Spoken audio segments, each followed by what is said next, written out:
Self-expression is both frustrating and embarrassing. You know exactly how you feel, but you're tongue-tied when it's time to speak. I admire creatives. I admire them because they can do something that I cannot. They can make me feel the weight of their emotions. Do you ever listen to a song and think, this perfectly describes what I feel and cannot express? Because I often do. It feels like your hands are tied behind your back when you have masterpieces in your head, but no way to make them real. People like myself try to bridge these gaps through words, but words usually fall short. Without skills that take years to curate, I'm stuck having philosophical discussions over a stick figure backdrop, just like in this video.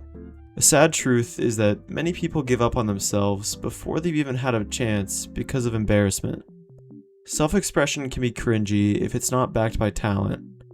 It's cringy because most people don't care to listen to half-baked attempts. A musician is just a silly friend who writes songs until enough people listen to them. A YouTuber is just your friend oversharing until they get enough subscribers, and an artist is just a doodler until someone appreciates them. Putting yourself out there can be humiliating. Unless you've perfected your medium, your stories often come out laughable. It's not creating something mediocre that I'm afraid of, though. It's what other people will think of me when I do it. It feels like any attempt at self-expression is something that should be left for close friends or therapists. People don't see the beauty in creation, they see someone taking a chance and failing. That's why I'm jealous of successful creators, because they know how to translate their ideas from their head into a medium. They know how to express their feelings in a way that's deemed respectable by society. They're the ones who took a chance and made it.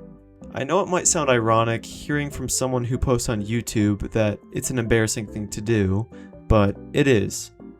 There are plenty of things I want to do, but the stick figure character just happens to be the least embarrassing outlet that I've found. If I weren't so worried about what everyone thought, maybe I'd be an actor, maybe I would sing, maybe I'd feel confident in making gym content. But I stick with this because for a moment there, it felt like I had proof of concept.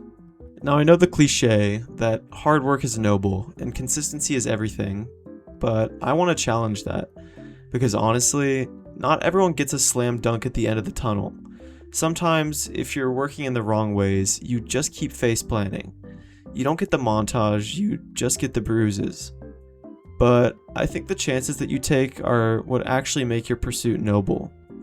We spend so much energy trying to be safe and respectable to people who aren't even paying attention. We build these perfect, quiet lives where we never look stupid, but we never feel alive either. There's too many people who spend their entire life playing it safe, only to realize when they're old and the clock is finally running out that they wish they hadn't cared so much. They realize that the cringe they were so afraid of was actually just the feeling of being a beginner. And now they'd give anything to go back and be that embarrassing kid again.